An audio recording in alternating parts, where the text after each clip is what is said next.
Boa tarde. Dizer não, saber dizer não, será importante? Será mais difícil dizer não do que dizer sim? O que é que o não vale no relacionamento humano? É o assunto para a conversa desta tarde.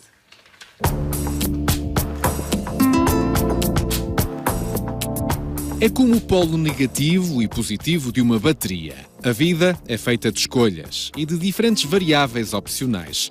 Muitas passam pelo sim, outras tantas pelo não. É assim no amor, nas amizades, nas trivialidades do dia-a-dia ou nas mais delicadas relações laborais. Seja como for, o não é naturalmente uma resposta que gera alguma urticária social, tanto em quem a dá como em quem a ouve. Mas, por vezes, há negas inevitáveis para o bem da própria comunidade. Saber dizer não é o dilema em destaque na discussão de hoje do Sociedade Civil. E agora que a Páscoa se aproxima, recebemos o cônego Jorge Coutinho, presidente da Comissão da Quaresma e Solenidades da Semana Santa de Braga, que nos vem apresentar o que pode visitar durante esta quadra na cidade dos Arcebispos. Fique connosco e entre na conversa, porque este programa também é seu. Será que precisamos mesmo dizer não às vezes? Para que é que o não serve? São perguntas que vou colocar hoje aos meus convidados no Sociedade Civil. Vão estar connosco a Sara Melo, psiquiatra da infância e da adolescência no Centro Hospitalar de Vila Nova de Gaia Espinho. A Catarina Lucas, psicóloga, formadora e escritora. Está connosco também o Alexandre Ventura, professor do Departamento de Educação da Universidade de Aveiro. E a Joana Areias, life coach, especialista em propósito de vida. O não é muito fácil de dizer a maior parte das vezes e muitas vezes encontramos subterfúgios para não ter que o pronunciar. Será que precisamos verdadeiramente dele?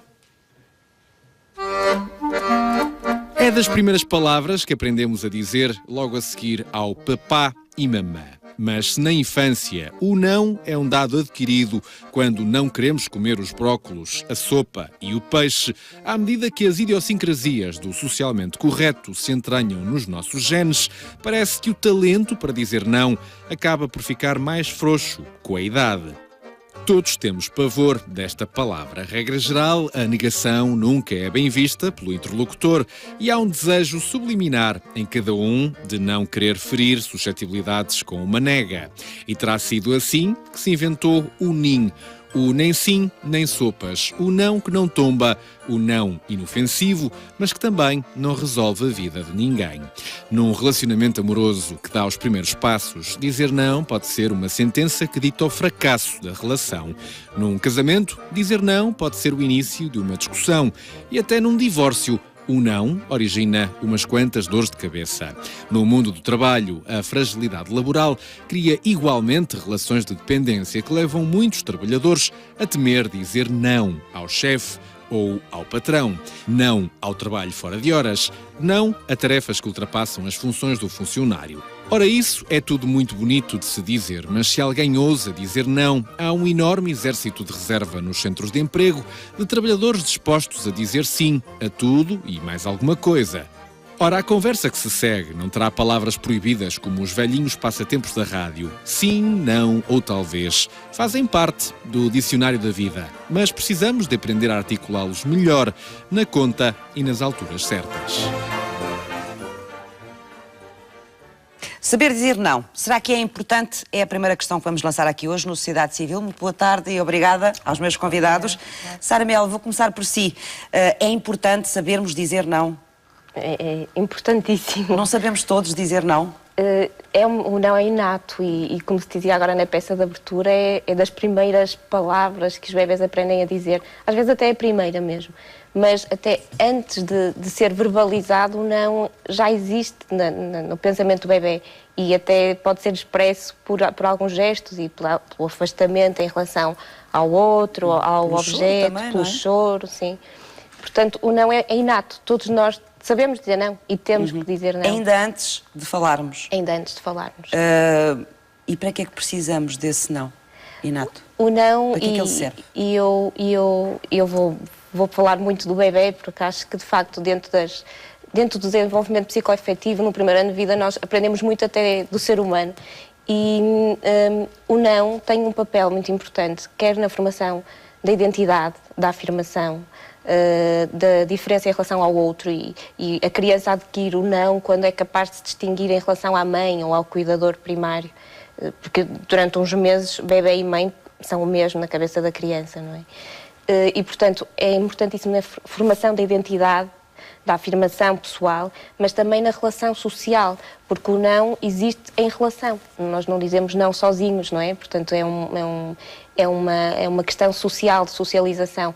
E a importância da integração do sentido do não tem importância, então, existe como para a própria pessoa se afirmar, mas também para saber negociar, saber os limites, saber até onde é que pode ir, saber tolerar, saber organizar o seu comportamento de acordo com aquilo que vai ser a vida futura. O bebê aprende os limites através do não, aprende a controlar-se, a regular as suas emoções. Usando o não e ouvindo o não, integrando o não dos outros e da sociedade também? Exatamente. A criança na relação diz não, e o jogo do não entre mãe, bebê e cuidador, bebê, adulto, bebê, vai fazer com que a criança aprenda a conhecer os limites sociais, os limites externos, mas os próprios limites internos. Então podemos dizer até certo ponto que o não nos constrói? O não constrói. Aliás, um dos principais estudiosos do desenvolvimento psicoafetivo do bebê, o Spitz, que estudou muito o primeiro ano de vida, considera o não, e nós consideramos o não, um organizador da vida psíquica do bebê. De uma forma geral, nós podemos dizer que o primeiro organizador psicológico do bebê será o sorriso, quando ele é capaz de sorrir e de verificar que existe um outro para além dele. O segundo será a angústia ao estranho, quando percebe, por volta do 8º mês, que existe, de facto, outra pessoa para além dele e outra pessoa para além da mãe, na altura em que os bebés estranham e rejeitam outros colos. E o não é o terceiro organizador, ou seja, o não é importantíssimo para o pensamento, para a afirmação, a construção da identidade, a estruturação da pessoa. Sara Melo, bem-vinda. O não é importante só... peço desculpa. Catarina Lucas. Obrigada. A Sara já estava a falar. Bem-vinda. Obrigada. O não é importante só na altura em que estamos a crescer, que estamos a descobrir-nos e que estamos a aprender, se bem que aprendemos a vida toda, como é óbvio, não é só quando somos crianças, mas aprendemos com outra intensidade quando somos pequeninos. Ou é importante sempre? Sim, o não é importante ao longo da nossa vida toda, não é? Obviamente. Agora, a questão que aqui a colega Sara coloca, obviamente que é de grande importância, porque é desde muito cedo que nós começamos a aprender, é desde muito cedo que nós lidamos com a adversidade, não é? E é esta adversidade que nós vamos ter que gerir ao longo de toda a nossa vida, não é? Portanto, quando procurarmos um trabalho, quando queremos um relacionamento amoroso, quando entramos na faculdade. Portanto, são todos momentos aqui de adversidade em que poderemos, ou não, obviamente, não é, ter que lidar com o não. E é importante que nós já o tenhamos integrado, não é, anteriormente, desde muito pequeninos. Isto tem que ser desde muito pequeninos, não é, se calhar logo desde bebê, não é, que nós temos que começar aqui a ouvir este não, que é para aprender que realmente ao longo da nossa vida nós vamos ter que lidar com muitos nãos. Com os nãos que vêm de fora. Exatamente. Em relação a nós. Isso ajuda-nos a aprender a lidar com a frustração? Sem dúvida, com frustração. Nós não conseguimos sempre tudo aquilo que queremos. Obviamente que nós temos que nos esforçar para alcançar aquilo que são os nossos objetivos, os nossos sonhos, os nossos projetos de vida. Agora, a verdade é que nós não conseguimos alcançar tudo aquilo que desejamos. Portanto, é importante nós conseguirmos lidar com esta frustração, com esta adversidade, desde muito cedo. Ou seja, não é nós passarmos, imaginemos aqui, até aos nossos 15 anos, a ouvir sempre sim, não é? Ou maioritariamente sim dos nossos pais, e na altura em que temos que nos confrontar com um não, depois não vamos conseguir saber lidar com ele, porque não ouvimos até lá. E o nosso não para fora? O não que nós dizemos também, obviamente que também... Até que ponto é que ela é importante também? É igualmente importante, não é? Isto porque quando nós dizemos não, estamos a afirmar-nos, não é? Estamos a demonstrar a nossa opinião, a mostrar o nosso ponto de vista, não é? Defender-nos muitas vezes daquilo que não queremos fazer. É uma forma de nos protegermos também? De certa forma é uma forma de nos protegermos, claro que sim. Claro que sim, né? Protegermos também aqui a nossa estabilidade emocional. Mas há quem diga não muitas vezes e passa a vida a dizer não, não, não. E há quem nunca diga ou quase nunca diga. Exatamente. Né? Isto também tem aqui um bocadinho a ver com os nossos estilos comunicacionais, não é? Uma pessoa que nunca diz não tem aqui um estilo um bocadinho mais submisso, mais passivo, portanto esta incapacidade, esta falta de assertividade, não é? Leva-nos a não conseguir dizer não na alturas em que o deveríamos fazer. E depois, por outro lado, temos aquelas pessoas um bocadinho com um estilo mais autoritário, mais agressivo, não é? Que nos dizem muitas vezes não, que é não a tudo, não é? Sempre não. Isto também um bocadinho como forma de se afirmarem e de mostrar posição, não é? Ele também surge muitas vezes aqui como forma de marcar a sua posição. Alexandre Dura, bem-vindo. No contexto escolar, no contexto, por exemplo, da sala de aula, no relacionamento entre crianças, jovens, professores, qual é o papel, ou qual deve ser, ou pode ser o papel do não? É organizador também aí? O não também é organizador. Este sistema binário entre o sim e o não, ele funciona como organizador, quer no contexto familiar, quer no contexto dos grupos de pertença, quer no contexto da própria sala de aula. E, portanto, um aluno cuja família não o tenha preparado exatamente dentro dessa lógica binária do sim e do não, há coisas que ele pode fazer e coisas que ele não pode fazer, há coisas que ele pode dizer e coisas que ele não pode dizer. E se não tiver a capacidade, a família, de desenvolver na criança essa lógica binária e essa competência para configurar o seu discurso em função do seu interlocutor, é natural que depois, em espaço de sala de aula, isso dê origem a confusões, dê origem a conflitos, ou dê origem a alguma inadequação. Na sala de aula também temos, em princípio, 15, 20, 30 crianças. Sim. Que provavelmente vêm com esses conceitos de casa, mas depois os limites são diferentes e, portanto, esse conceito binário delas também pode ser mais largo ou menos largo. E gerir isso. Exatamente. Não é? Dentro da sala de aula, mesmo que ele venha de casa, deve ser complicado. Utilizei a expressão sistema binário apenas para entendermos que o não vive sem o sim e o sim não vive sem o não. Claro. E depois há alguns matizes intermédios, como é óbvio. Mas, naturalmente, não há nenhuma família que tenha propriamente um padrão igual ao das outras famílias. E não há nenhum professor que também tenha um padrão standardizado relativamente àquilo que tolera e àquilo que não tolera, ou que considera desejável ou que considera indesejável. E o grande problema é quando colocamos em conjunto 20, 25 crianças que têm no meio familiar padrões distintos relativamente às margens de tolerância dos seus comportamentos e dos seus discursos, isso muitas das vezes dá origem à confusão. Dá também origem à confusão o facto de os professores, nas diferentes disciplinas, terem também critérios diferenciados. Não há propriamente uma apreciação padronizada relativamente aos comportamentos das crianças, ou pelo menos mais típicos dessas mesmas crianças. É importante que haja, ou essa diversidade nunca se consegue. É o melhor caminho? Nunca se consegue em meio familiar, mas também é um processo de socialização e, no fundo, tem a ver com a maturidade cívica de uma determinada população. Há pelo menos um conjunto de marcas, há um conjunto de regras e que muitas delas decorrem exatamente do nível de educação que podem beneficiar e criar mais harmonia. Nunca existe uma standardização das apreciações, nem é desejável que exista, nós somos todos iguais e cada uma das famílias tem a sua dinâmica, tem as suas crenças, têm os seus cerimoniais, é natural que exista essa diversidade, mas digamos que quanto maior for a diversidade, maior é a entropia, maior depois a dificuldade de relacionamento entre os alunos, portanto, no grupo turma e com os professores. Não é maior também, porque é maior o desafio, a riqueza na forma como as pessoas se vão socializar e comunicar umas com as outras, não vai criar também mais destreza nas crianças que com o colega do lado podem fazer de uma forma, com o colega do outro já têm que ter outro tipo de cuidado, ou seja, vai obrigar também as crianças a criarem uma personalidade maleável, consoante quem tem à sua frente, ou não? Sim. Uma modulação do discurso e uma modulação dos comportamentos e, sobretudo, uma abertura de espírito para o que é diferente. Quer o comportamento do colega, quer a linguagem do colega, quer as ideias do colega, isso é extremamente importante. Uma predisposição para o diferente, para a alternativa. Joana Ares, bem-vinda. Bom, pelo que estávamos a ouvir aqui o Alexandre dizer, na prática, cada um de nós, não há crianças iguais e não há professores iguais, estávamos a ouvir aqui, em relação a estas matérias, cada um de nós constrói o seu universo ou os seus domínios, até onde vai o sim e onde vai o não. Exatamente. De cada pessoa ou não. Sim, eu costumo dizer... Ou sim. Eu costumo sim dizer... e o não nesta conversa vão ser complicados. Exatamente. Eu costumo dizer às pessoas, aos meus clientes e às pessoas com quem trabalho que o não é mais do que uma necessidade, não é? O não é uma inevitabilidade.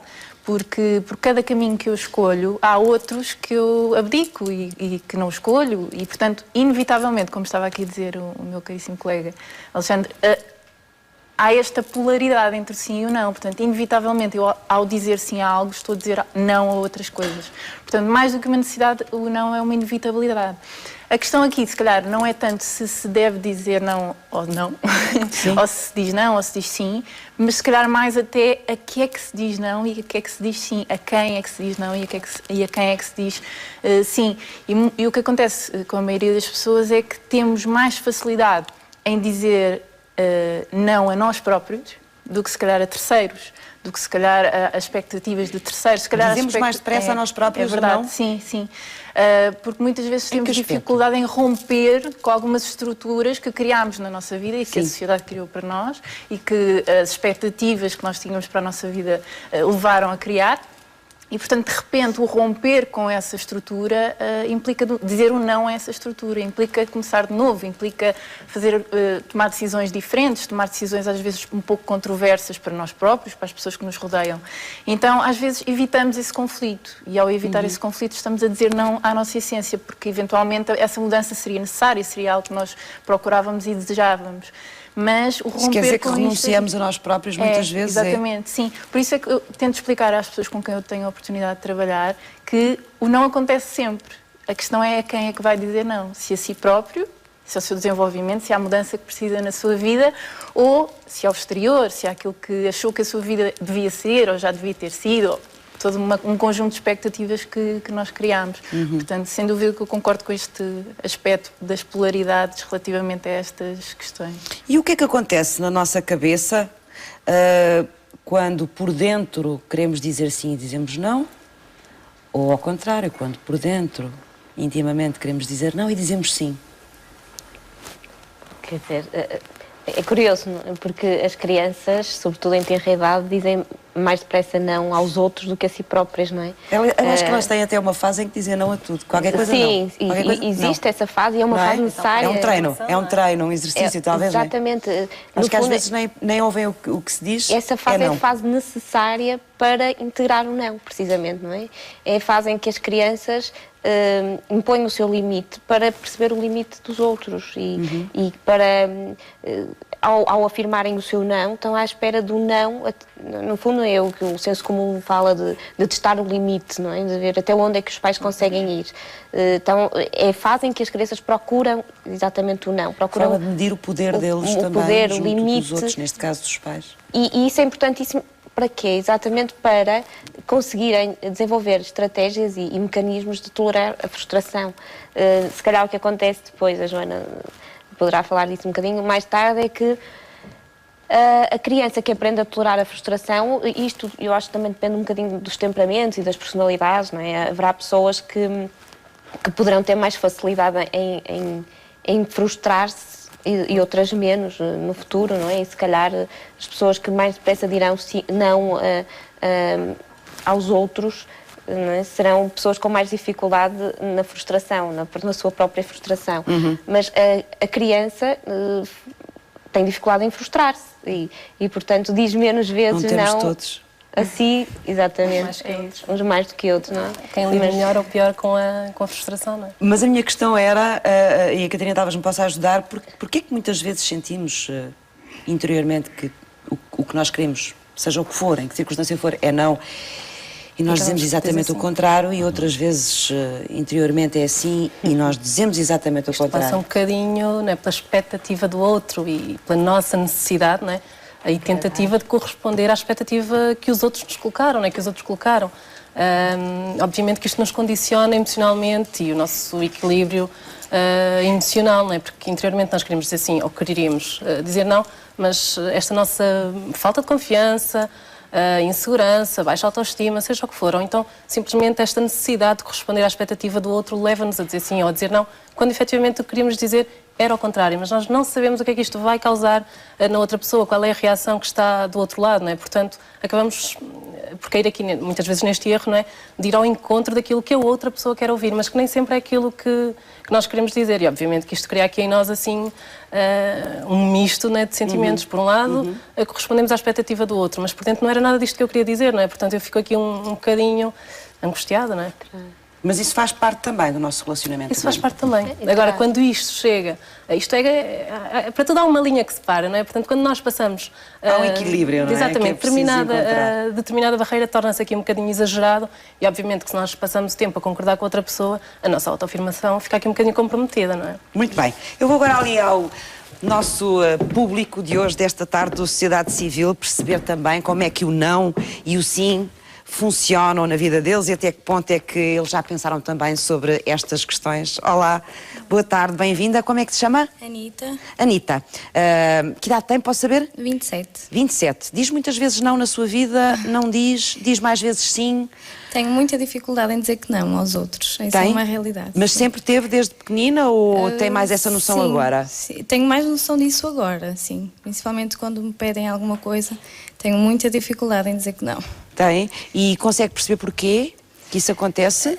Eu acho que é um bocadinho da minha personalidade.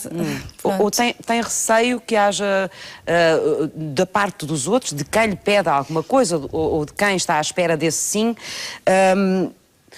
a pessoa ligue isso com o gostar ou não gostar, por exemplo. Ou seja, a nossa necessidade de nos sentirmos gostados pelos outros, não é? Exato, também pode ser isso, não é? A expectativa que eles têm de nós e se calhar depois vamos um bocadinho de encontro à expectativa deles. Exato. Então, e diz sim muitas vezes contrariada, é? Algumas. Algumas. Há necessidades é que não. Também sei dizer que não, é certo. Mas também digo que sim, muitas vezes, querendo dizer que não. É?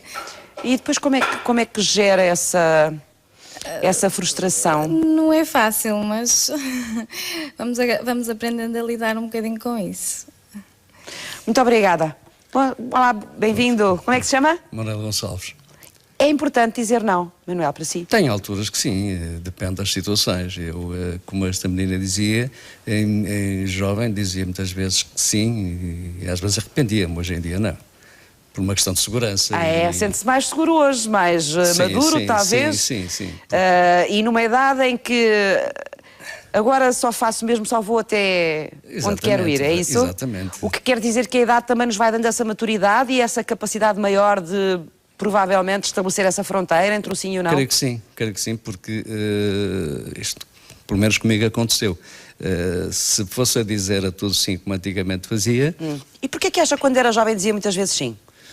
Talvez falta de coragem e a educação que fomos levando. Hoje em dia os Uma miúdos, questão de educação? Também, porque hoje em dia os pais dizem aos filhotes, não digas que sim, ou diz que não, por outro lado, não aceites isto, não aceites ser transportado, seja por quem quer que seja, não aceites dinheiro de pessoas que não conheces. Portanto, hoje em dia... Uma série de regras que começam com não, não é? Começam com não, exatamente. E é preciso ter a coragem de saber e utilizar Mas sabe, essa uma das palavra. críticas que se faz muito aos pais de hoje é precisamente o deles não saberem dizer não. É de dizerem sim vezes demais e não usarem o não tanto como deviam usar. Mas creio que é uma forma de segurança para entre eles e os filhos. Dizer não a qualquer situação. No seu mesmo. caso, quando era jovem, acha que dizia mais vezes sim, porquê? Para ser aceite no grupo? Para criar o seu grupo de amigos? Fazer parte, digamos assim? Também isso. O dizer sim a tudo que depois envolvia-me em determinadas tarefas ou demasiadas tarefas e que cheguei à conclusão que não pode ser. Portanto, começou a dosear melhor os seus sims e os seus nãos. Boa tarde, bem-vinda. Como se chama? Carolina. Carolina, já tinha pensado alguma vez nesta questão do não? Se é importante saber dizer não, se não é importante, o que é que o não faz nas nossas vidas, para que é que ele serve? Eu acho que é importante na educação dos filhos. Agora a minha filha já é crescida, tenho netos. Disse-lhe não muitas vezes à sua filha? Sim. Disse? Muitas vezes não, claro. O que é que ele levava assim a dizer um não categórico? É quando me pedia alguma coisa e eu não queria dar ou não podia, dizia não. Não é? E era sobretudo nessas questões mais de consumo, de consumo que dizia claro, não? Claro. O resto ela portava-se bem, não era preciso, nunca estava dentro das normas que tinha estabelecido. Nunca tive problemas, ela compreendia perfeitamente. E dizia sempre não ou muitas vezes rodeava ou não e tentava explicar porque é que não podia ser? Explicava porque não podia dizer sim e dizia não. E ela compreendia. E é importante para si explicar isso? Exatamente, é muito importante explicar a um filho porque é que não se pode dar determinadas coisas, para eles compreenderem que a vida não é fácil. Então, e nas suas relações com os amigos ou amigas, nas suas relações já, sem ser com a sua filha, nunca diz não? Ou nunca disse que não, ou nunca precisou de dizer não? Precisei, pois. Muitas vezes dizia não a certas coisas, embora eu goste mais de dizer sim, mas há coisas Toda a gente gosta mais de dizer sim, porque todos nós gostamos de ser simpáticos, não é? E o sim fica-nos bem, o não nem sempre. Pois não, mas muitas vezes dizia não, claro. Em que circunstâncias para si eram importantes, por exemplo, dizer não? Se me quiser dar um exemplo. Pediam alguma coisa que eu não podia fazer, ou que não queria, eu dizia não. Muito obrigada. Como se chama? Natália. Natália, bem-vinda. O não é importante na sua vida ou não? É para criar espaço. Eu acho que às vezes o não é um bocado por aí. Para criar espaço para si? Sim.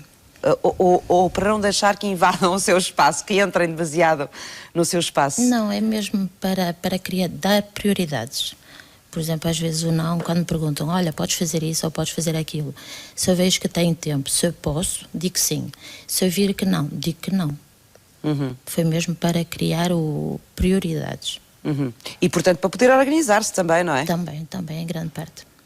Mas acha que as solicitações são muitas, demasiadas, aquelas que nós recebemos de fora, a maior parte das vezes, e o não aí é importante para fazer essa triagem? Eu acho que sim, porque recebemos sempre os pedidos por parte da família, por parte da profissão.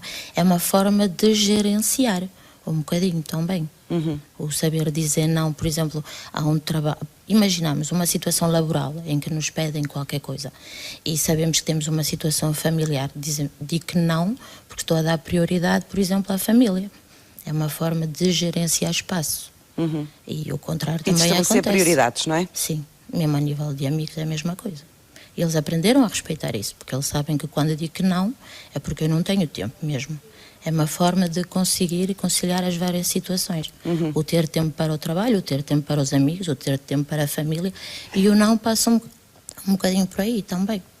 Muito obrigada, já vamos voltar aqui a conversar com a nossa plateia de cidadãos. Joana já nos explicou que muitas vezes é mais difícil para nós dizermos não a nós próprios do que dizermos não aos outros.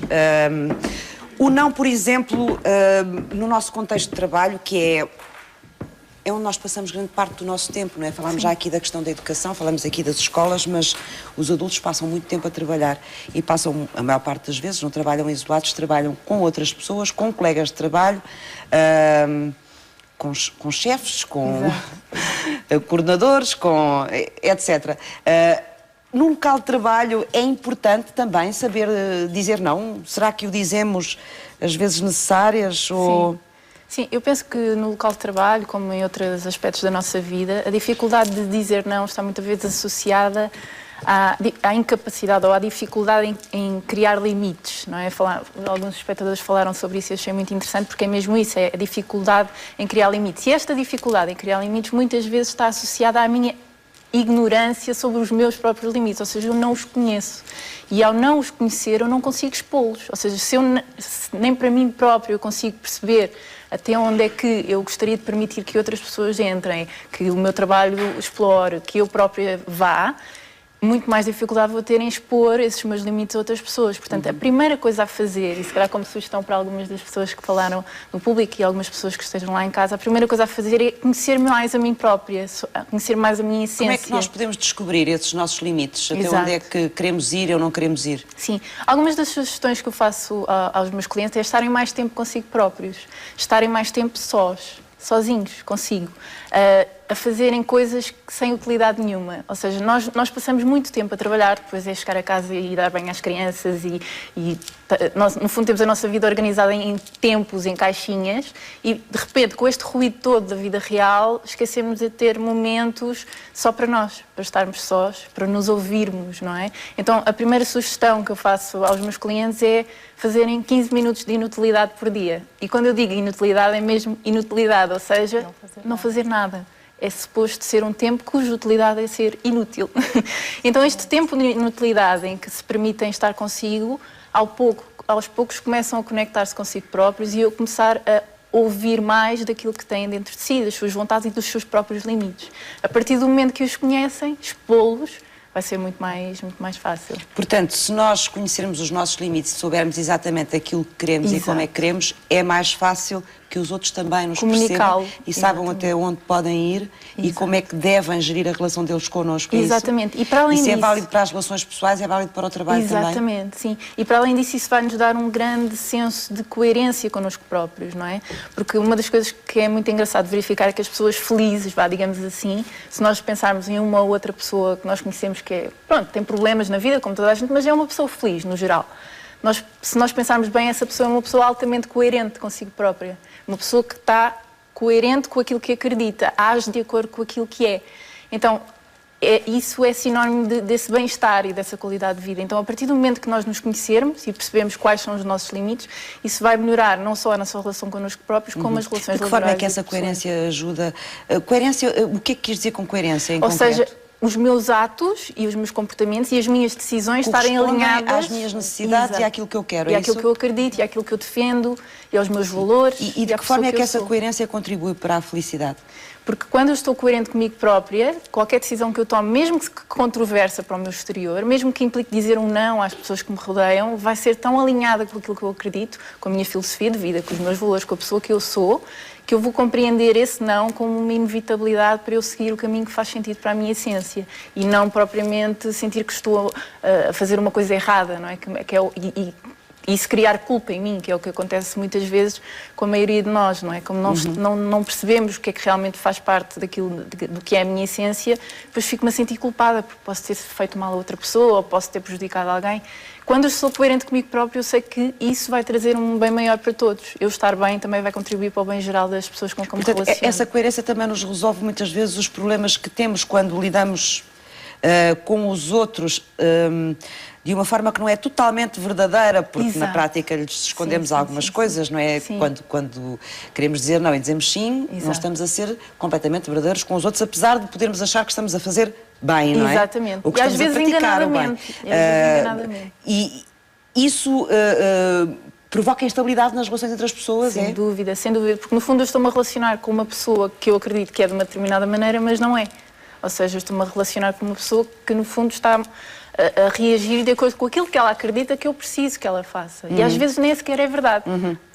Catarina, não sei se queria acrescentar alguma coisa, porque estava a ouvi-la quase em fundo. Sim, eu estava aqui em concordância quando ela refere aquele espaço para nós, aqueles 15 minutos por dia em que não fazemos nada. E o que é que esse sócio é importante? Eu própria, por vezes, sinto esta necessidade de chegar a casa e não fazer nada, ter ali aqueles 10 minutos em que me possa sentar no sofá e não fazer absolutamente nada, mas sem um sentimento de culpa de eu deveria estar aqui a fazer alguma coisa. Portanto, às vezes estar sempre em ação, até mesmo sozinha, aquela questão de nós conseguirmos dizer não a nós próprios, não é? Não, tu tens estes 10 minutos, são para ti, não faças nada, fica simplesmente aqui. E o que é que acontece nesses 10 minutos em que a Catarina se senta no sofá? Exatamente isto, não faço nada. Nada. Não pensamos em nada ou podemos eventualmente refletir sobre alguma questão. Ou então não fazemos nada, simplesmente. Isto é imensamente agradável, a questão é quando não conseguimos fazer... E o que é que acontece depois destes 10 minutos? Sente alguma energia renovada? Depois... Pelo menos alguma tranquilidade, não é? Pelo menos algum descanso. Sentei-me, acabei o meu dia, ou tenho aqui estes 10 minutos para fazer uma pausa, ou eu depois daqui a bocadinho já continuo a trabalhar, mas agora tenho que dizer não é? Ao trabalho que está à minha espera e ficar aqui estes 10 minutos sozinha. Ouvimos ali há pouco no público duas situações interessantes e que eu gostava de os ouvir também. Uma delas é em relação à adolescência ou à juventude e o facto de os jovens provavelmente dizerem sim muito mais vezes do que aquelas que gostariam ou que têm a ver realmente com a sua vontade própria, e até que ponto é que isso tem a ver com uma fase da vida, com a socialização, com a necessidade de pertença ao grupo que é muito próprio da adolescência, que nós necessitamos a vida toda, mas que é muito próprio da adolescência. E a outra questão que tem a ver com os pais de hoje e com a crítica que se faz muitas vezes de que os pais provavelmente deveriam dizer mais vezes não aos filhos do que aquilo que dizem e que essa falta de alguma disciplina que o não cria nas relações entre os pais e os filhos possa estar também a criar crianças que serão futuros adultos insuportáveis. Gostava de os ouvir sobre isso. Posso começar por si, Sara? Em relação a essa questão, e pegando um bocadinho também no que a Joana disse, o não, e se eu tentar reformular aquilo que disse, é importante para a nossa formação de identidade. E se nós nos conhecermos a nossa identidade, ficamos mais seguros. E se formos seguros, somos mais autónomos. Conseguimos mais livremente mostrar aquilo que somos, não é? E, portanto, os pais têm que ter noção que ao interditar, ao dizerem o não, desde a idade em que as crianças o entendem, não é? Estão a permitir que a criança evolua neste processo, que faça a sua própria afirmação, a construção da identidade, que se conheça, que conheça os próprios limites, que seja uma criança segura e mais tarde autónoma. E, portanto, ao longo da vida, isto vai-se notar nas relações pessoais a todos os níveis, não é? E se os pais tiverem noção que o não é importante e que vai contribuir para a felicidade futura e para o sucesso, provavelmente dirão o não com mais facilidade. E o que é que fez os pais, estas gerações de pais, retrocederem em relação a essa... Eu acho que isto é uma questão social. Muitos dos pais de hoje foram educados precisamente nesse sistema. Ao contrário, provavelmente. Provavelmente até com não usa mais, não usa mais, provavelmente, é isso. Eu acho que isto é uma questão social e o que se verifica muito hoje, se calhar tem a ver com o que se passou há uns anos atrás e é uma questão cultural também, como falávamos há pouco, com a nossa sociedade, com o nosso país, com o contexto todo do país, não é? E os pais atuais, se calhar os pais de uma geração atrás, talvez, foram pais que tiveram poucos sims, digamos assim, não é? Porque isto, lá está, é preciso um equilíbrio. E depois houve uma geração posterior em que houve poucos nãos e, portanto, foram pais que os pais que tiveram poucos sims, digamos assim, não quiseram reproduzir o mesmo com os seus próprios filhos, terão dito poucos nãos, a necessidade de agradar, de dar aquilo que não tive, de permitir o acesso às coisas que eu não tive. Falei de uma questão importante, o dar aquilo que não tive. Até que ponto é que a sociedade de consumo também influenciou nessa mudança entre gerações? É muito importante. A sociedade de consumo, a sociedade de competição, a sociedade que estimula a comparação com o que eu tenho, tu não tens, e isso é uma questão que nos chega muitas vezes mesmo em consulta. Como é que eu vou dizer que não ao meu filho se todos os outros levam as consolas para os tablets para a escola, não é? E portanto, lá está, mais uma vez, a necessidade de se conhecerem, de saberem que são diferentes, que têm necessidades diferentes, que nós podemos ser diferentes, o desenvolvimento da tolerância pela diferença, não é? E o reconhecimento que é importante nós termos a nossa identidade, nós não precisamos ser todos iguais, não é? Mas a sociedade em que nós vivemos dificulta isso muito, até porque os pais cada vez têm menos tempo, e tempo para si próprios e tempo aos filhos, não é? E tempo de qualidade. O tempo passado com os filhos é muito funcional, de dar banho, a vestir, a despachar, e, portanto, é preciso termos tempo para brincar. O resto é compensado com coisas. Exatamente, e portanto é mais fácil. De ouvir também sobre estas questões. Sobre estas questões, antes de mais, trouxe-me à memória um pedopsiquiatra francês, o Daniel Marcelli, que escreve sobre as questões da autoridade e da obediência. E ele distingue basicamente duas fases, não é? Penso que é isso que está aqui fundamentalmente em causa. Uma fase que ele designa por excesso de autoritarismo, a fase das gerações até há cerca de 50 anos, não é? Em que as pessoas, em virtude de uma educação muito austera, muito rígida, ficaram marcadas muitas delas por índices elevados de frustração. Mas que tinham um contexto social também. Criou um contexto social, foi necessária, foi instrumental, foi eventualmente excessiva em termos do modelo pedagógico e do modelo de educação familiar.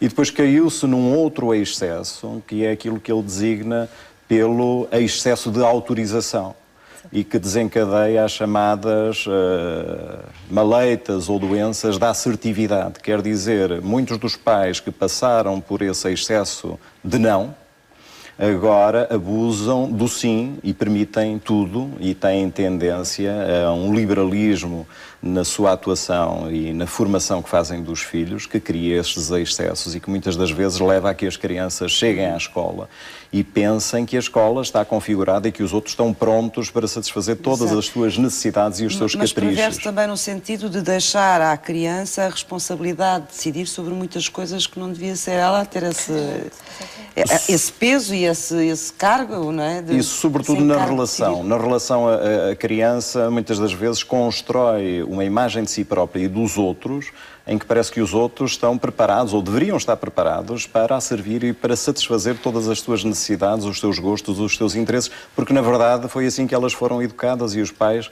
procuraram sempre desenvolver ao máximo o seu potencial, não é? Satisfazer todas as suas necessidades e não castrar essa idiosincrasia e essa especificidade da personalidade dos filhos, como muitas das vezes os avós fizeram com os pais.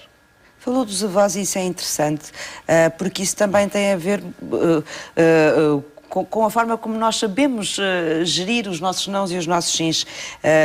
Geralmente os avós são muito mais permissivos do que são os pais em relação à educação de uma criança, apesar disso que me estava a dizer. E, portanto, os pais dizem muito mais vezes não, também por causa dessa relação funcional que têm que ter com os filhos no dia-a-dia, e os avós dizem muito mais vezes sim, já não têm aquela preocupação de serem eles que têm que os educar, digamos assim, e, portanto, estão disponíveis para dar afeto. E as crianças sabem muito bem funcionar nos dois ambientes, e isto também tem a ver com o tal binómio de que me estava a falar, não é? Aliás, como sabem também, funcionar de maneira diferente ainda na escola, se for preciso, no ambiente escolar, sempre percebendo onde é que estão os limites em cada um dos espaços em que se movem.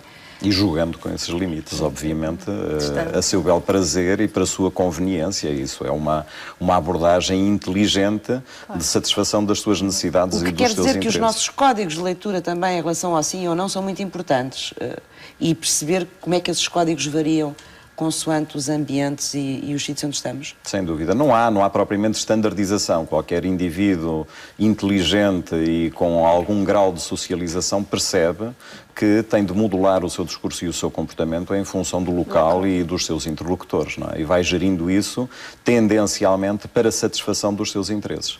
Há pouco o senhor que integra aqui assim, o nosso público fez uma referência muito importante que tem exatamente a ver com uma questão que está ligada também ao papel dos avós, que é esta maturidade e a capacidade para dizer não. Eu estabeleço claramente uma ligação entre o índice de maturidade da pessoa e a sua capacidade para dizer não. A pessoa, quanto maior é a maturidade, mais não os diz. Eu quando era jovem, dizia muito mais vezes sim, e às vezes sem ter vontade de o fazer, e depois, à medida que foi amadurecendo, aprendeu a gerir o seu espaço também, não é? Aprendeu a gerir e aprendeu a defender melhor o seu self, a sua satisfação. O que quer dizer que esta questão do não e do sim, que a gente começa a aprender no primeiro ano de vida, como dizia a Sara, vamos aprendendo a vida toda, parece.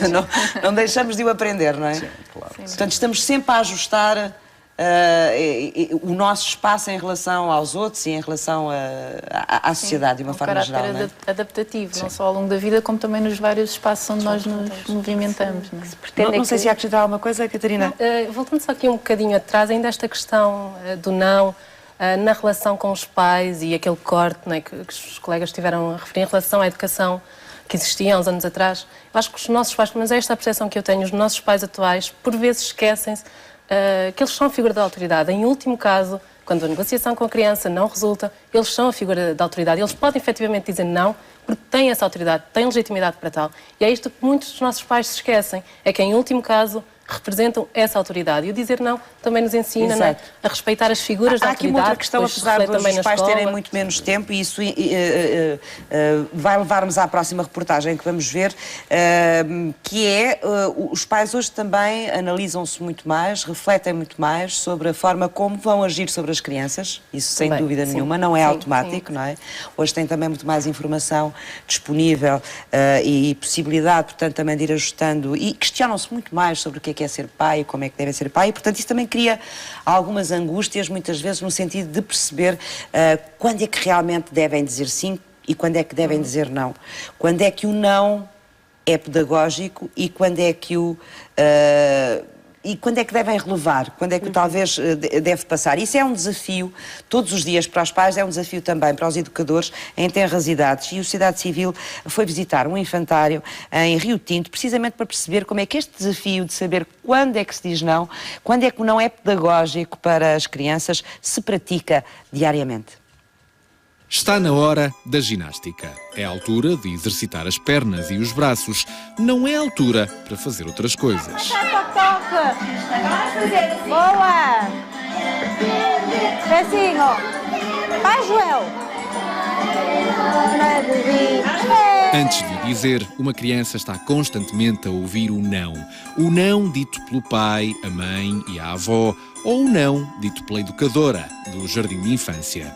No comboio Trollaró, em Rio Tinto, o sim e o não fazem parte da rotina há 20 anos. Isto porque, ao fim e ao cabo, o sim e o não também fazem parte de uma boa educação. Desde o primeiro dia que eles aqui entram, têm as regras e sabem que as têm que cumprir, não é?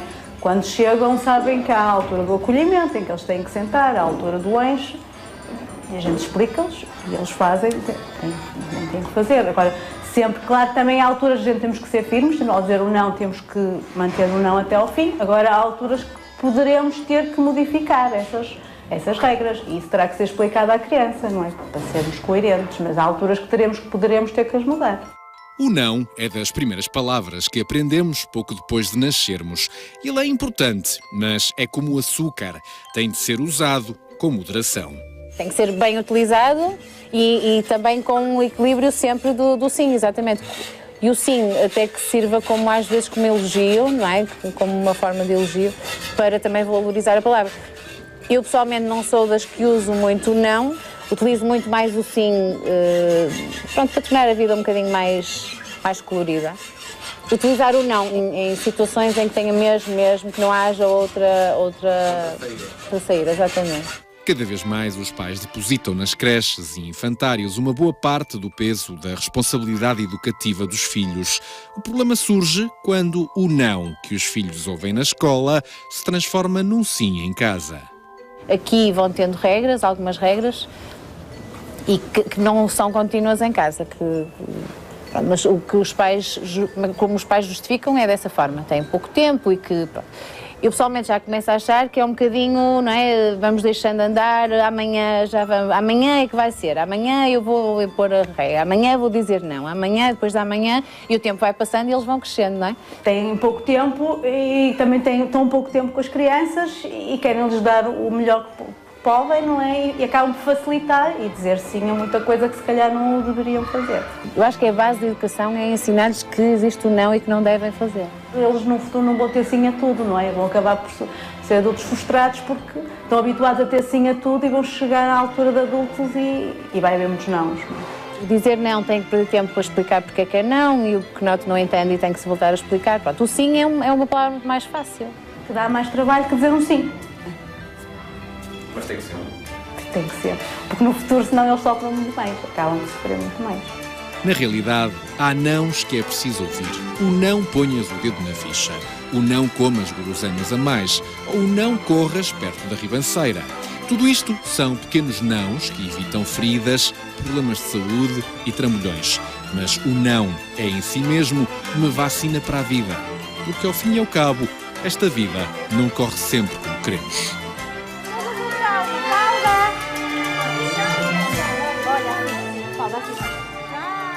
Nãos muito importantes, como ouvimos aqui, em idades mais tenras, aprender com o não e com o sim é importante, como vimos aqui no trabalho que é feito diariamente neste infantário. Olá, boa tarde e bem-vinda. Como é que se chama? Diana. Diana, gosta mais do sim ou do não? Depende, portanto, eu gosto mais do sim, evidentemente, que fica melhor, mas... Porquê que gosta mais do sim? Sim, porque se fala, se está-me a pedir alguma coisa ou o quê, se diz não, é um bocadinho mais desagradável. Portanto, gosta mais de ouvir o sim? Sim, exato. E gosta mais de dizer sim ou de dizer não? Mais de dizer sim. É o que eu tenho feito. E isso quer dizer que muitas vezes, como gosta mais de dizer sim, diz sim, querendo dizer não? Exatamente, já tem acontecido. E mas como eu é que vive com isso, com essa habilidade? Sim. Como é que eu...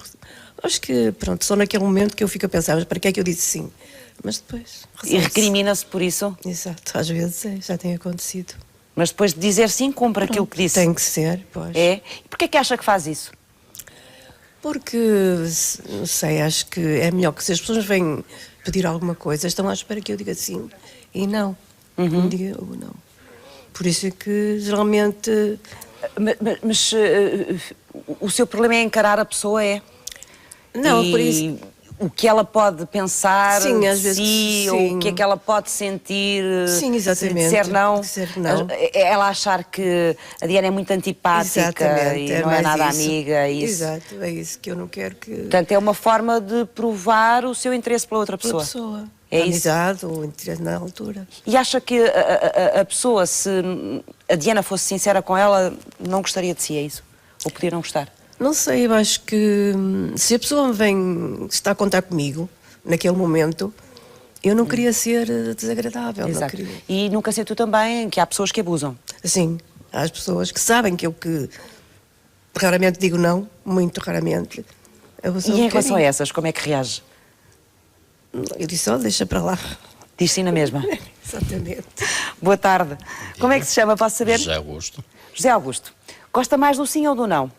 Eu gosto mais do sim, embora fui muito prejudicado por dizer muitas vezes sim. E porquê que diz tantas vezes sim? Estamos a falar de vezes em que diz sim, querendo dizer não, não é? Com certeza, com certeza. Se o tempo voltasse para trás, muitas vezes dizia não àquelas que já disse sim. É? Bom, mas isso é sabendo o que sabe hoje. Isso é batota, porque isso toda a gente faria, provavelmente faria alguns acertos, não é? Aperfeiçoava algumas coisas. Mas consegue perceber porquê que disse tantas vezes sim, querendo dizer não? Querendo ajudar pessoas e ao fim e ao cabo, algumas não mereciam. É? Enfim, ao longo da vida a gente vai aprendendo às nossas custas. E em que situações é que para si é não e é não mesmo? Pronto, por exemplo? Agora, por exemplo, com uma neta ou qualquer coisa, se for preciso dizer não, digo não. Isto tem que ser. Com as netas? E porquê que com as netas faz isso? Que idade é que elas têm? Só tenho uma com 4 Tem anos. uma, com 4 anos. 4 anos. Mas Diz quando é muitas preciso vezes dizer não, digo muitas, porque ela há pouco tem que estar comigo, mas quando é preciso dizer não, digo não. E porquê que acha que é importante o não para ela? Para não deixar abusar também. Para ela crescer dentro de determinados Com limites, certeza. é? Para não abusar muito.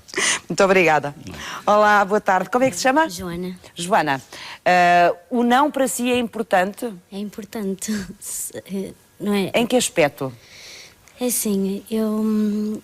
Usa muito, usa pouco? Uso mais, não é? Uso mais que eu sim, porque eu não... Pronto, mesmo em situações de trabalho e tudo, pronto, às vezes tenho receio que tenham má impressão de mim, que às vezes não temos disponibilidade ou assim, é mais por causa disso.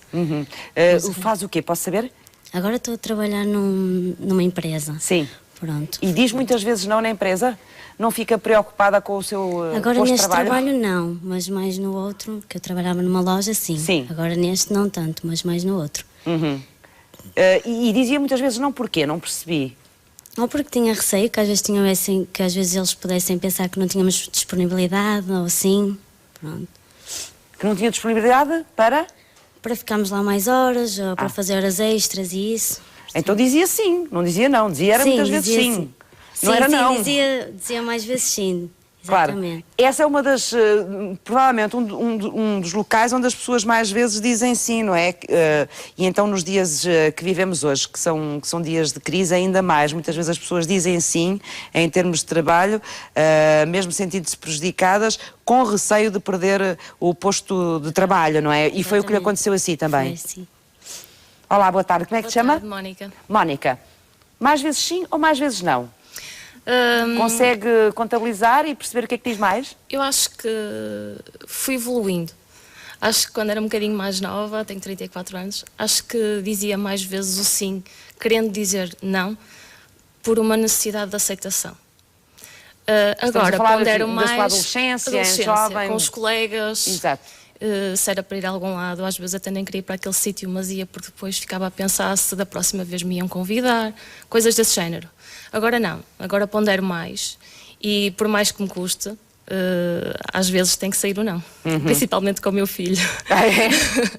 É. E custa-lhe muito? Custa-me e também passei por uma fase de adaptação, porque as primeiras vezes que comecei a dizer o não, aquele não redondo, obtive como resposta: és má, não gosto de ti. E isso dói. Dói bastante. Levou isso a sério? Levei, as primeiras vezes levei, até fiquei mesmo muito magoada. E manteve o não ou tornou-se boazinha? Não, mantive. Para que ele gostasse de si? Mantive porque, para além de mãe, sou professora e comparo muito os dois mundos, e se faço determinadas críticas aos pais dos meus alunos, eu também tenho que ponderar determinadas situações em casa. Exato. E que críticas são essas que faz aos pais dos seus alunos? Eles chegam lá com poucas balizas, com poucas regras? É assim, eu não gosto muito de ouvir dizer que agora os pais têm menos tempo para os filhos. Pode ser uma realidade, mas eu acho que por menos tempo que tenham, se for tempo passado com qualidade, eu acho que conseguem transmitir aquilo que é necessário. Agora, se o pouco tempo que têm, então está o filho a ver televisão e está o pai lá sentado no computador, aí não temos mesmo hipótese. As críticas que eu faço aos pais é a nível de educação, porque eu acho que... Exatamente. Lá está, é a crítica que eu faço. Acho que às vezes com determinados alunos em determinadas situações, acho que são muito mimados, e eu também mimo o meu filho e é complicado saber gerir. Mas acho que em determinadas mimados situações... no sentido de não terem limites, egoístas, com os colegas, muito egocentristas e às vezes, mesmo em relação a nós educadores, um bocadinho ali no limite da falta de respeito. Estamos quase a fechar aqui a nossa conversa, que eu tenho que ir para aquele lado, mas fiquei curiosa. E aos pais das crianças, também diz não, ou algumas vezes, ou não? Temos que dizer... Se calhar rodeando ali um bocadinho, não sendo muito frontais, quer dizer, também às vezes os pais depende da também situação. não gostam de ouvir não são só as crianças. Não, na minha opinião, eu acho que não. Acho que ninguém gosta de ouvir críticas, apesar de construtivas. Quando nós chamamos a atenção de determinada situação, é para construir, é para que as coisas sejam melhores, não é? Claro. Mas ninguém gosta muito desse tipo de críticas, eu acho. Muito obrigada. Obrigada a todos pelas vossas opiniões e por partilharem também connosco um bocadinho da vossa experiência de vida em relação à questão que trazemos hoje aqui à sociedade civil. Quando é que devemos dizer não? Porquê que o não é importante de ser dito? Sara, não sei se ouviu aqui algumas das opiniões, nomeadamente desta última pessoa que falou em relação à forma como tenta dosear o não e as estratégias excelentes que as crianças têm, não é? Para nos tentar destruir na primeira esquina, na primeira oportunidade. Mas que são engraçadas, porque de facto, se calhar é por isso que nós depois também não dizemos tantas vezes não, porque nos devolve a sensação que não gostas de mim, é uma sensação desagradável. Mas eu acho que o não é fundamental, é muito importante, mas também é muito importante dizer-se aqui uma coisa. É importantíssimo que os pais digam não, mas que também saibam ouvir o não dos filhos e que dêem um espaço aos filhos para também ter, de alguma forma, um exercício da sua identidade, ou seja, da sua vontade. Se calhar, nós temos dificuldade em ouvir um não ou em dizer um não, porque temos medo da resposta que vamos ter em troca, porque somos menos seguros. E se as crianças tiverem espaço para dar a sua opinião, com certeza também ficarão mais seguros, com uma autoestima mais tranquila e poderão mais tarde dizer melhor o não também. O que é que eu quero dizer? Acho que o não é muito importante, mas tem que ser doseado, de facto, e tem que ser dito de forma clara. Mas a grande angústia, às vezes, a grande dificuldade é essa, não é? É, exatamente, claro. E o que eu costumo dizer aos pais, muitas vezes, é que é preciso ser-se consistente, de facto, e saber o que é que em minha casa é uma regra que não pode ser transgredida. Porque as regras mudam muito de casa para casa e nós vemos famílias que são capazes de comer todos com um tabuleiro no sofá, noutras famílias a regra é que temos de estar todos à mesa e não nos cabe a nós julgar isso, são regras da família, mas cabe sim ser consistente de acordo com as regras que nós estipulamos. E, portanto, a primeira coisa é a mãe e o pai devem estar em sintonia e definir no sistema parental quais são as regras importantes cá em casa, o que é que nós não podemos permitir que seja transgredido. E isso ser esclarecido junto da criança de uma forma muito objetiva, muito simples e tranquila. É uma regra, é para cumprir. E há outras coisas que fazem parte mais num exercício da criança de testar limites e que poderão muitas vezes até ser ignoradas. E, aliás, isso é uma coisa muito importante. Se nós dermos atenção em demasia a alguns comportamentos negativos, eles vão ser reforçados, vão ganhar força, vão ser repetidos. E, portanto, nós conseguimos ignorar muitas vezes algumas coisas que não são assim tão relevantes para pôr, de facto, o peso, a maior importância nas regras e nos nãos que nós queremos claramente ver cumpridos. Mas depois vai haver uma altura em que os pais também vão ter que se preparar para começar a ouvir o não dos filhos, e não categórico já, não é? E muitas vezes os pais também não estão preparados para essa fase. E também lhes apetece dizer não gosto de ti, és mau. Sim, volta. É verdade. Era uma boa altura, não era? Para os pais se vingarem com essa frase. Mas há uma altura em que o não dos jovens, adultos, não é? Ou adolescentes, é mesmo não. E esse não é para aceitar, não é para aceitar. O comportamento não pode ser o mesmo, de certeza. Não, depende, daquilo que me estava a falar em relação às crianças mais pequenas. Depende. E se isto for construído de uma forma consistente, não é? Haverá uma altura quando a criança crescer e for adolescente, em que naturalmente os limites estão criados. Exato. Portanto, o ambiente familiar será mais tranquilo e em que os pais também vão percebendo, vão tendo segurança para perceber que aquele não daquele jovem corresponde a um não de alguém que é responsável, que sabe cumprir os limites e, portanto, com mais facilidade poderão aceitar o não e deixar exercer o adolescente a sua autonomia. Claro que isto não podemos ter a mesma perspectiva quando são nãos que põem em risco a vida do adolescente, não é? ou que se referem a comportamentos de risco.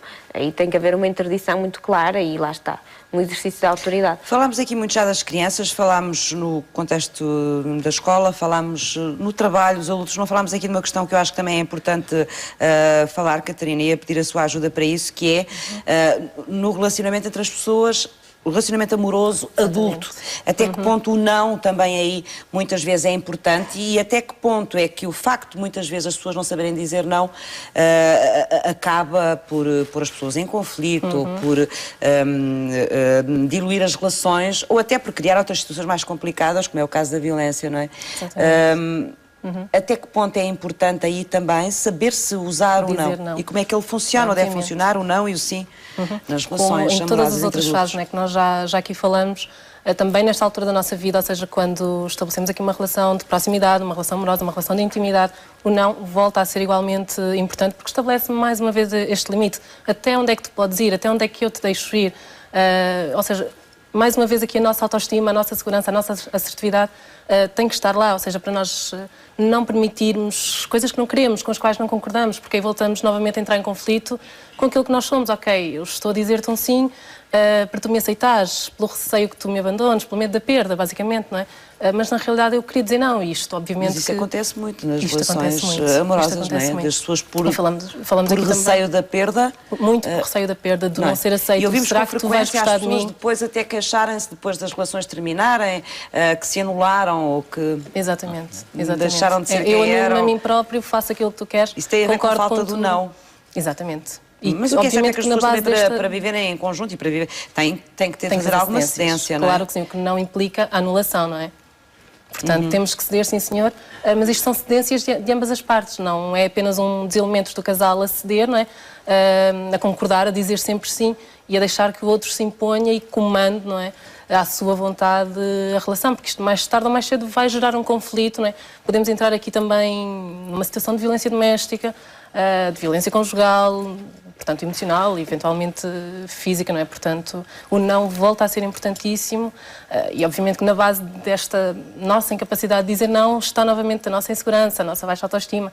Aqui às vezes um bocadinho as personalidades mais dependentes, não é? E tudo isto, esta formação da personalidade vem muito da educação que nós fomos recebendo ao longo do tempo. Mas tem a ver também com uma necessidade estrutural do ser humano, não é? Que é o de se sentir, ou a necessidade de se sentir amado. Aceite e gostado pelos outros, ou não? Porque eu dizer-te não pode significar tu não vais gostar de mim. E essa é uma base que está nos mais seguros e nos mais inseguros. Exatamente, sim, claro que sim. Obviamente que têm mais autoestima e nos que têm menos autoestima, ou não? Claro que sim. Isto é um processo que é inerente ao ser humano. Depois há a nossa maior ou menor capacidade para gerir isto, ou seja, para gerir esta nossa insegurança.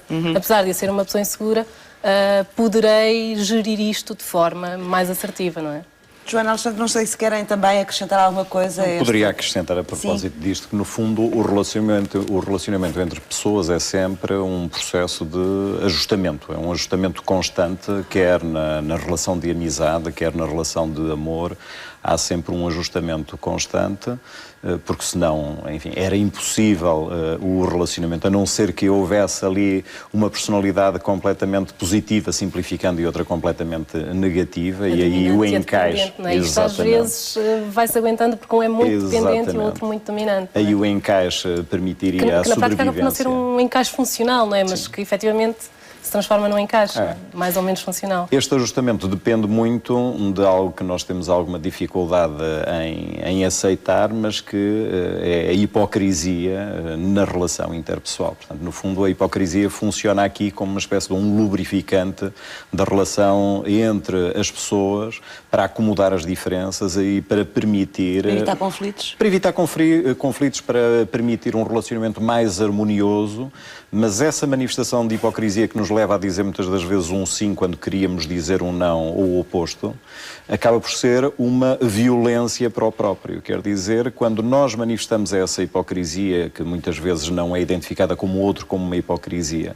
nós estamos a facilitar a relação, estamos a evitar o conflito no momento, mas estamos claramente a introduzir veneno na nossa própria autoestima e na nossa personalidade. Quer dizer, vamos pagar o preço dessa hipocrisia mais cedo ou mais tarde, porque é um processo de frustração e de anulação daquele que é o nosso pensamento, daquela que é a nossa decisão. E aqui também, se calhar, é relevante perceber como é que eu sei qual é a linha entre aquilo que é gerir, não é, os nossos papéis e eu poder flexibilizar, ok, tudo bem, e aquilo que é já uma violência para mim, não é? Porque depois as pessoas podem pensar, então, mas como é que eu sei se eu estou simplesmente a ser flexível na minha relação ou se estou completamente a encontrar aquilo que eu acredito? E a questão é, quando eu começo a trair-me a mim própria, quando é que eu começo a causar sofrimento, quando é que determinadas decisões que eu tomo me causam sofrimento ou até de sofrimento no outro.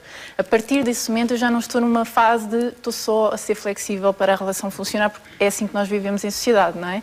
E portanto, a partir do momento que nós sentimos que estou a trair-me a mim própria ou que estou a causar sofrimento a mim própria ou a terceiros com estas decisões que não são um sim a mim, são um não a mim, aí sim, aí já há alguma questão a ponderar. E outra questão importante é que fala-se aqui muito em dizer não, que isso causa conflito, mas não é estritamente necessário haver conflito quando nós impomos as nossas decisões e dizemos qual é o caminho que vamos seguir e que isso possa ir contra a opinião de terceiros. Não é necessário conflito. Para haver conflito é preciso que duas pessoas queiram que esse conflito exija. Se eu simplesmente assumir aquilo que quero e comunicá-lo de forma clara, vai ser assim. Lamento, eu sei que é Por que a maior parte das vezes não estamos preparados para isso? Para enfrentar o outro e comunicar claramente aquilo que queremos? Porque não estamos enraizados relativamente àquilo que queremos, ou seja, não estamos completamente seguros relativamente àquilo que queremos. Daí a importância de nos conhecermos e termos esta noção da nossa identidade, daquilo que realmente é ser fiel a mim própria. A partir desse momento vai criar-se uma certeza inabalável em relação à decisão que eu tomei para a minha vida, seja ela qual for, mesmo que vá contra a expectativa de terceiros. E a partir do momento que eu assumir que vou comunicá-lo e que não vou estimular um determinado conflito para a comunicação dessa minha decisão, mesmo que a pessoa que esteja comigo queira iniciar um conflito, que é perfeitamente normal, se eu não enganchar nesse padrão de conflito, esse conflito não tem forma de acontecer. E se puder só acrescentar aqui uma coisa, o que eu acho muito importante também, e há pouco também me lembrei disso ao ouvir ali um comentário do público, é que isto também tem a ver com a forma como em crianças os nossos nãos foram ouvidos. Aquilo que nos foi devolvido por quem nos estava a ouvir os nãos, não é?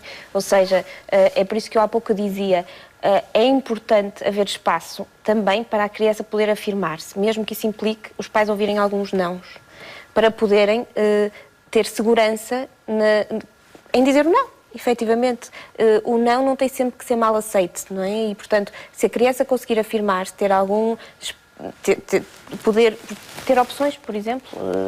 Não é preciso haver um conflito na escolha da roupa, por exemplo. Se os pais optarem por dar quer os calções vermelhos ou os calções azuis, a criança está a decidir e fica com a sensação que está a decidir, que tem algum poder na decisão, não é? E evita-se de alguma forma o conflito, sendo que, de facto... Sim.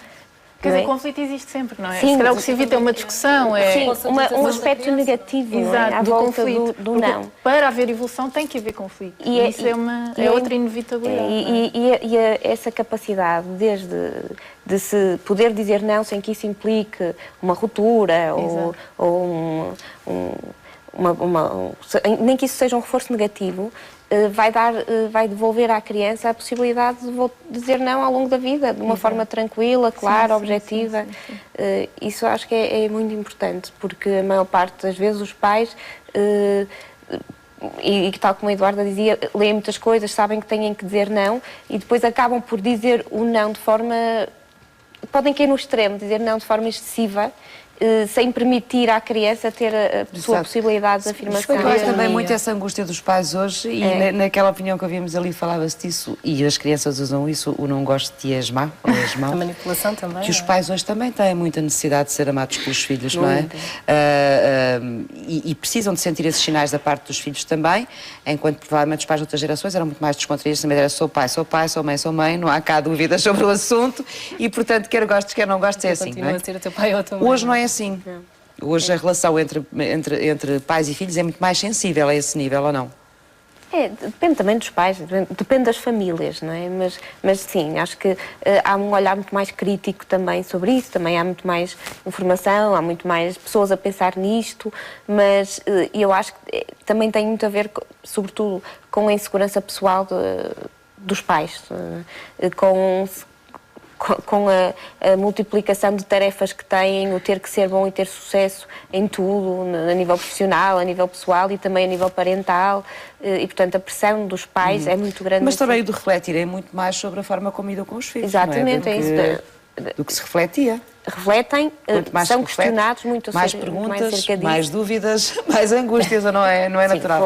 Claro. Sim, os pais de hoje são muito mais gestores de emoções do que eram os pais de antigamente, não é? Antigamente os papéis estavam muito claros, estavam muito bem definidos, não havia dúvida relativamente a essa matéria, quer no seio da família, quer no meio da sociedade em geral, e portanto não era necessário gerir as emoções da mesma maneira que hoje é necessário. Havia, digamos, uma frieza na relação muito superior àquela que hoje existe.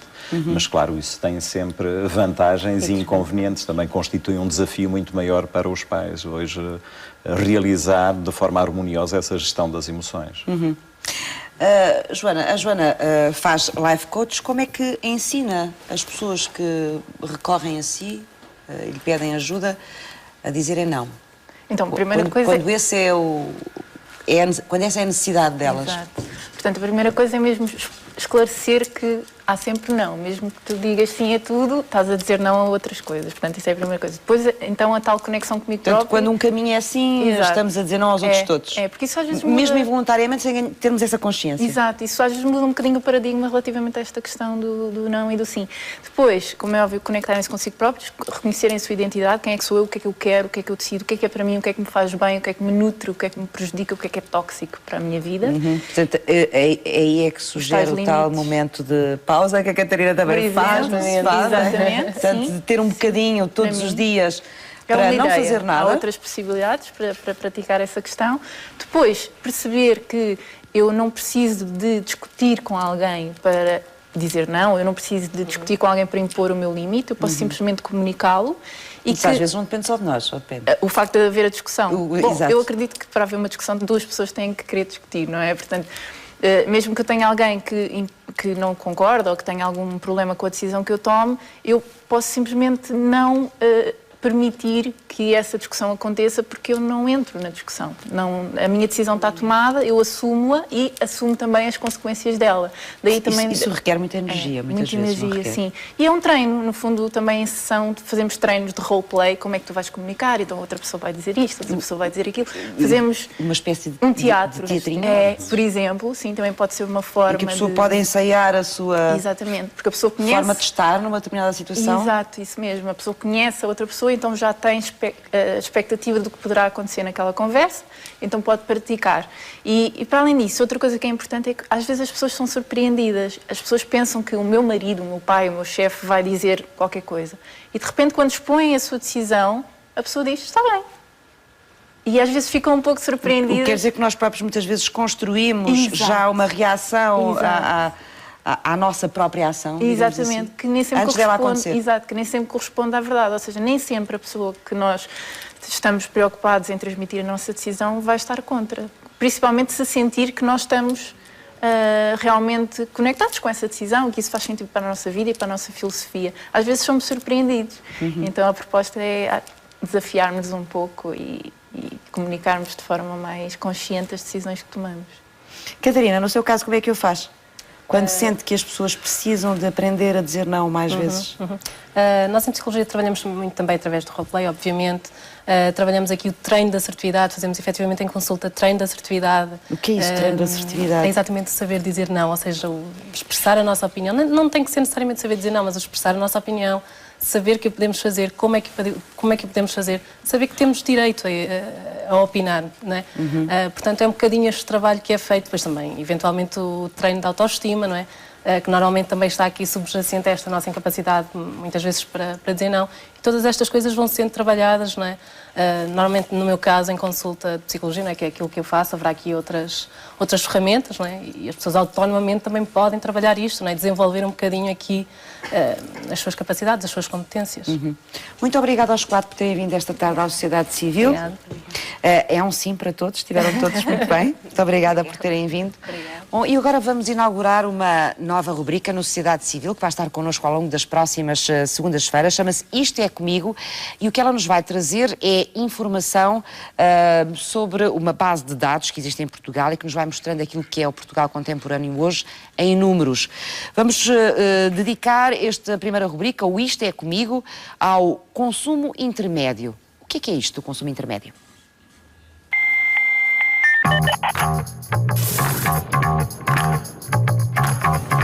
Consumo intermédio, o que será? Será o consumo médio de carne de vaca por mês? Será a média do gasóleo consumido por cada 100 km? Ou nenhuma destas opções? Não é nenhuma das opções indicadas. O consumo intermédio é aquele que inclui os bens e serviços utilizados na produção de outros bens e serviços.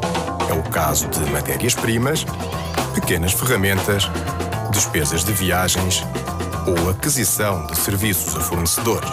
Estamos perante um caso de consumo intermédio que gera desperdício em vez de utilidade se, por exemplo, num hospital, as luvas cirúrgicas destinadas ao pessoal médico e de enfermagem estiverem a ser usadas pelos serviços de limpeza.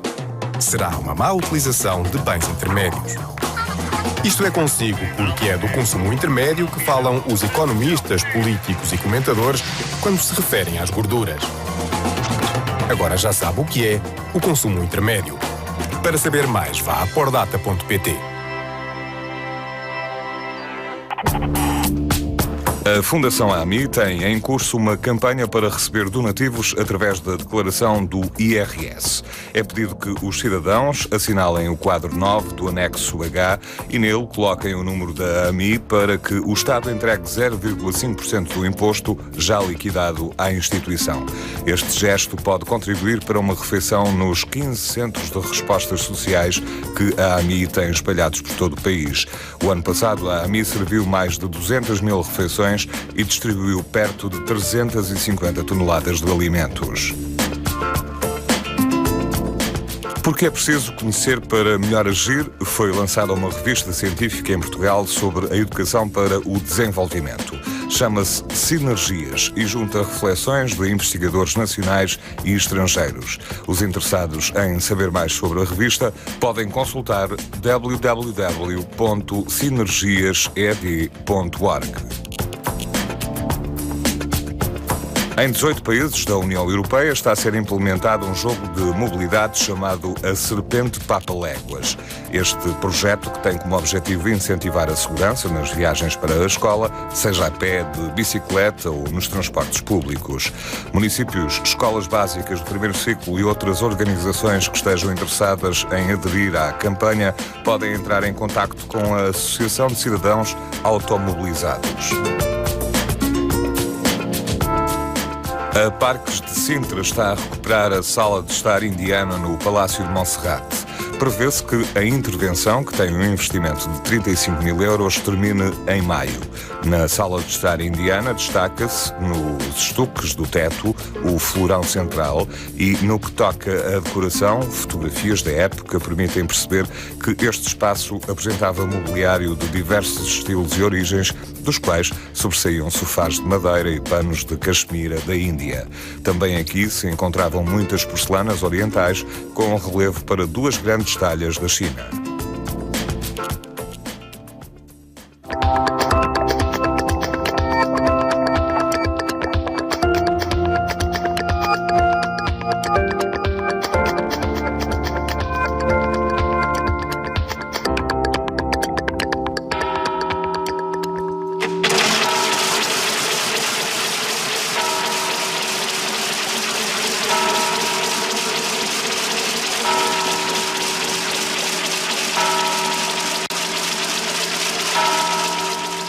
Visita a Semana Santa de Braga.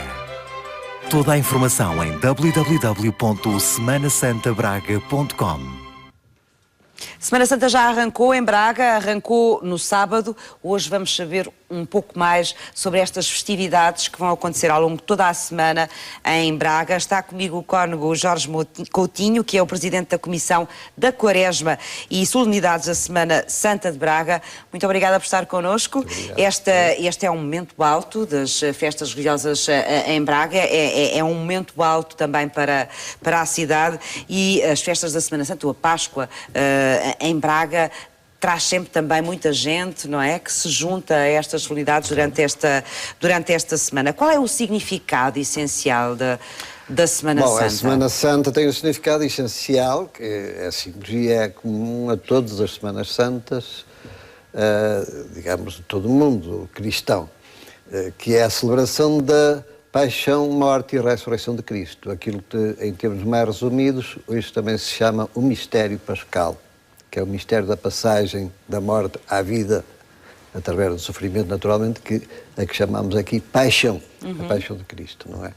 E este é o significado essencial, que depois se traduz em diversas maneiras, em diversos eventos, diversas cerimónias, ao longo de toda a semana, não é? E estas cerimónias têm características especiais, de alguma forma, em Braga, ou não?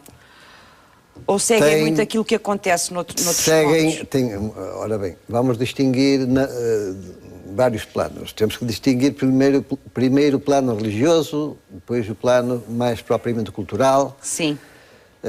O cultural... E turístico até, não é? Sim, turístico. Tudo isso religioso e cultural, de tudo isso tem incidências turísticas. Claro. Chamam turistas. Mas, de facto, o cultural... Essencialmente reduz-se aos concertos. Temos uma série de 6 concertos que vêm da Quaresma e terminam amanhã, na Terça-feira Santa. Sim.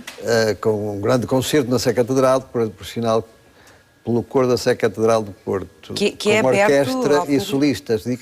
É aberto ao público? Que é aberto ao público. Há convidados com lugares reservados, porque há razões para haver algumas reservas, de facto, de lugares, mas o grande espaço da Catedral é aberto ao público. Todos os concertos são abertos ao público, nenhum deles é pago. Bem, esta é a parte cultural, são os concertos, são exposições. Este ano vão pelo menos em 17 exposições, e são às vezes espetáculos de rua e coisas deste género.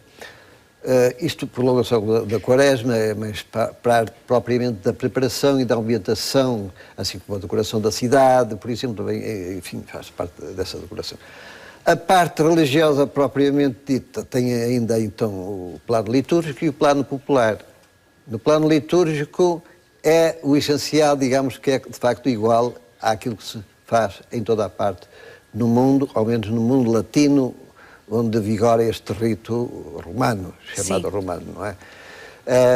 Mas em Braga, mesmo aí, há algumas particularidades. Em algumas das celebrações ao longo da semana, há algumas particularidades que eu posso depois explicar. E depois, então, há o plano popular. No plano popular é que as diferenças são, de facto, maiores. São grandes em relação a outras Semanas Santas de Portugal, embora também haja algumas coisas comuns. São bastante grandes, a meu ver, em relação às Semanas Santas de Espanha, por exemplo, que são muito famosas, que sabemos que têm grande atração turística.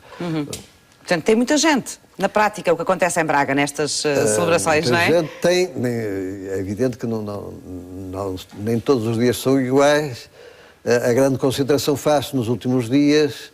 Vai acontecer, portanto, se o tempo ajudar, esperamos que sim, na quinta, sexta, sábado e domingo. Muito bem. Aí, de facto, é grande enchente, chega a haver 100 mil espectadores, estimativa, naturalmente, mas 100 mil espectadores nas grandes procissões, que são as da quinta e da sexta-feira santas. Cónigo Jorge Coutinho, as celebrações começaram no sábado, não é? Hoje é segunda-feira. Quais são os momentos altos das celebrações, os momentos mais importantes desta celebração ao longo da semana?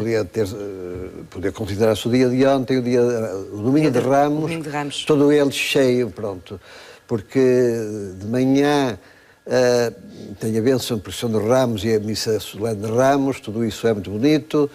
Depois da tarde tem uma das tais celebrações mais no plano popular, que é a procissão dos passos. Uma das que são bastante comuns por aí, noutras terras, com o sermão do encontro ao meio, mas, enfim, é sempre uma procissão grandiosa que percorre os passos de Cristo, os grandes passos no caminho da cruz. Aquilo se chama também a Via Sacra, mas não é uma Via Sacra propriamente, é uma procissão com figurantes, com as confrarias participantes, os anjinhos, enfim, os figurantes, com tudo isso que é próprio das procissões. É uma procissão, não é uma Via Sacra. Bem, mas momentos altos haverá, sobretudo, na quinta, sexta e sábado, e no domingo de Páscoa, a culminar com a missa solene do domingo de Páscoa. De facto, na quinta-feira santa há que pôr em relevo, na parte da manhã, a celebração, com celebração de todo o clero. É evidente que há sempre alguns que não aparecem, mas de facto são centenas, entre 2 e 3 centenas de padres vestidos de branco que enchem a catedral. É de facto um espetáculo bonito.